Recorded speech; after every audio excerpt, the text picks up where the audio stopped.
Hello दोस्तों, अब तक आप लोगों ने 8वां अध्याय गीता ज्ञान का सुन चुके हैं। अब मैं आप लोगों को 9वें अध्याय में सुना रहा हूँ गीता ज्ञान का। भगवान श्री कृष्ण बोलते हैं अर्जुन से, तू दोष दृष्टि रहित भक्त के लिए इस परम गोपनीय विज्ञान सहित ज्ञान को पुनः भली भांति कहूँगा, जिसको जानकर तू दुख रूप संसार से मुक्त हो जाएगा। यह विज्ञान सहित ज्ञान सब विद्याओं का राजा, सब गोपनीयों का राजा, अति पवित्र, अति उत्तम, प्रत्यक्ष फल वाला, धर्मयुक्त, साधन करने में बड़ा सुगम और अविनाशी है।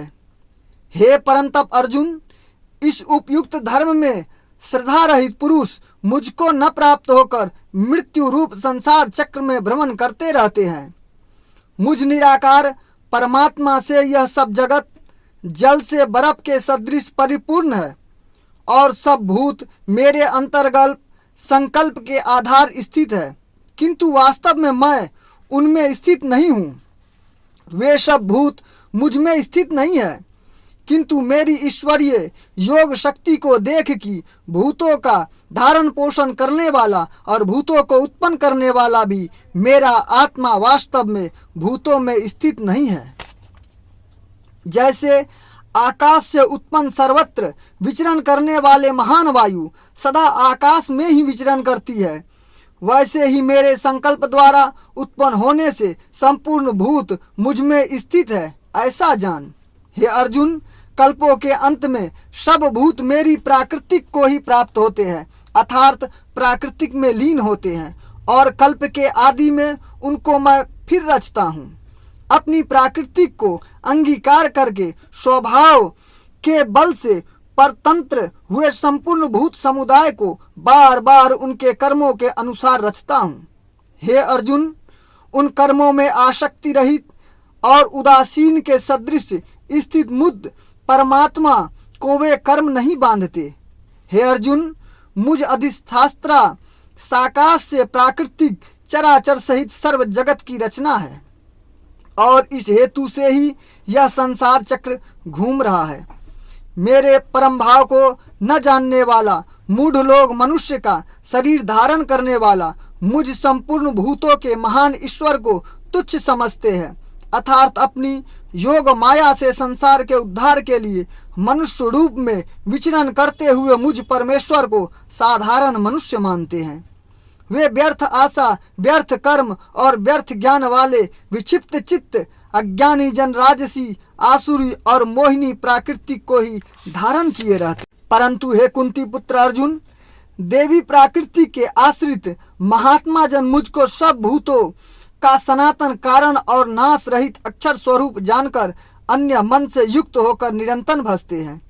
वे दृढ़ निश्चय वाले भक्त जन निरंतर मेरे नाम और गुणों का कीर्तन करते हुए तथा मेरी प्राप्ति के लिए यत्न करते हुए और मुझको बार बार प्रणाम करते हुए सदा मेरे ध्यान में युक्त होकर अन्य प्रेम से मेरी उपासना करते हैं। दूसरे ज्ञानी जन मुझे निर्गुण निराकार ब्रह्मा का ज्ञान यज्ञ के द्वारा अभिन्न भाव से पूजन करते हुए भी मेरी उपासना करते हैं, और दूसरे मनुष्य बहुत प्रकार से स्थित मुझ विराट स्वरूप परमेश्वर की पृथक भाव से उपासना करते हैं। यज्ञ मैं हूँ, स्वधा भी मैं हूँ, औषधि भी मैं हूँ, मंत्र भी मैं हूँ, घृत भी मैं हूँ, अग्नि भी मैं हूँ और हवन की का क्रिया भी मैं हूँ। इस संपूर्ण जगत का धाता अर्थात धारण करने वाला एवं कर्मों के फल को देने वाला पिता, माता, पितामह, जानने योग पवित्र ओमकार तथा ऋग्वेद, सामवेद और यजुर्वेद भी मैं ही हूँ। प्राप्त होने योग्य परम धाम, भरण पोषण करने वाला, सबका स्वामी, शुभाशुभ को देखने वाला, सबका वास स्थान शरण लेने योग्य, प्रत्युत प्रकार न चाहकर हित चित्त करने वाला, सबकी उत्पत्ति प्रलय के हेतु स्थिति का आधार, निधान और अविनाशी कारण भी मैं ही हूँ। मैं ही सूर्य रूप में तपता हूँ, वर्षा का आकर्षण करता हूँ और उसे बरसाता हूँ। हे अर्जुन, मैं ही अमृत और मृत्यु हूँ और सत्य असत्य भी मैं ही हूँ। तीनों वेदों में विधान किए हुए साकाम कर्मों को करने वाला, सोम रस को पीने वाले, पाप रहित पुरुष मुझको यज्ञ को द्वारा पूजन कर स्वर्ग को प्राप्ति चाहते हैं। वे पुरुष अपने पुण्यों के फलस्वरूप स्वर्ग लोक को प्राप्त होकर स्वर्ग में दिव्य देवताओं के भोगों को भोगते हैं। वे उस विशाल स्वर्ग लोक को भोगकर पुण्य छिन्न होने पर मृत्यु लोक को प्राप्त होते हैं। इस प्रकार स्वर्ग के साधन रूप तीनों वेदों में कहे हुए साकाम कर्म का आश्रय लेने वाले और भोगों की कामना करने वाले पुरुष बार बार आवागमन को प्राप्त होते हैं, अर्थात मृत्यु के प्रभाव से स्वर्ग को जाते हैं और मृत्यु छिन्न होने पर मृत्यु लोक में आते हैं।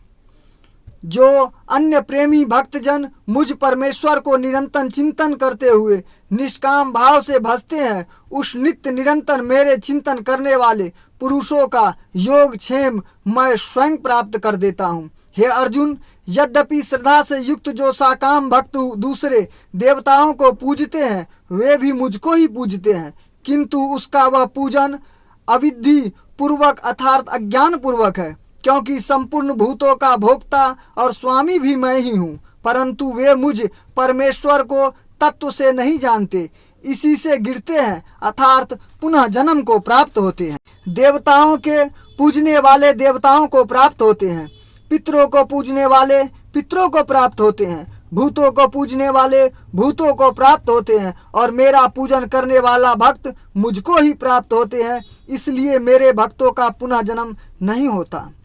जो कोई भक्त मेरे लिए प्रेम से पत्र पुष्प फल जल आदि अर्पण करता है, उस शुद्ध बुद्धि साकाम प्रेमी भक्त का प्रेम पूर्वक अर्पण किया हुआ वह पत्र पुष्प आदि मैं सगुण रूप से प्रकट होकर प्रीति सहित खाता हूँ। हे अर्जुन, तू जो कर्म करता है, जो खाता है, जो हवन करता है, जो दान देता है और जो तप करता है, वह सब मुझे अर्पण कर। इस प्रकार जिसमें समस्त कर्म मुझ भगवान में अर्पण होते हैं, ऐसे संन्यास योग से युक्त चित्त वाले तू शुभाशुभ फल रूप कर्म बंधन से मुक्त हो जाएगा और उसमें मुक्त होकर मुझको ही प्राप्त होगा। मैं सब भूतों के समभाव से व्याप्त हूँ, न कोई मेरा प्रिय है और न कोई प्रिय है, परंतु जो भक्त मुझको प्रेम से भजते हैं वे मुझ में और मैं उसमें प्रत्यक्ष प्रकट होता हूँ।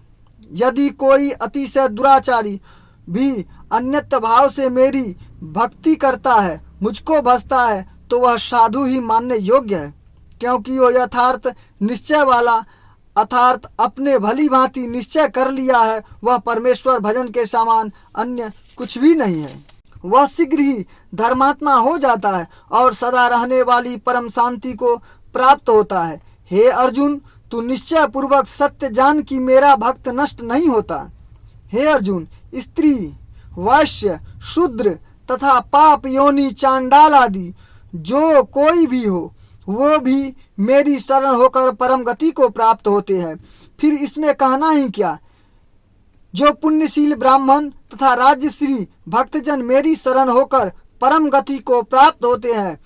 इसलिए तू सुख रहित और क्षण भिंगुर इस मनुष्य शरीर को प्राप्त होकर निरंतर मेरा ही भजन कर, मुझ में मन वाला हो, मेरा भक्त बन, मेरा पूजन करने वाला हो, मुझको प्रणाम कर। इस प्रकार आत्मा को मुझ में नियुक्त करके मेरी पारायण होकर तू मुझको ही प्राप्त होगा।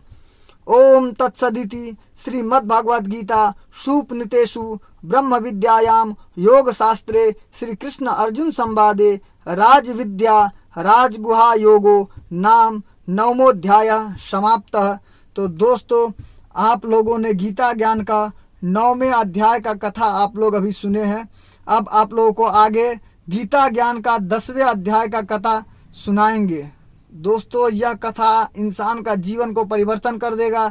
जितनी बार आप इसे सुनेंगे उतनी ही नई एक्सपीरियंस, नई अनुभव आपके जीवन में उतरते जाएंगे और आप एक शांति का अनुभव करेंगे और ईश्वर के प्रति आपकी श्रद्धा होगी। तो मिलेंगे अगले कहानी में, तब तक के लिए bye bye, take care. Channel को सब्सक्राइब करना ना भूले।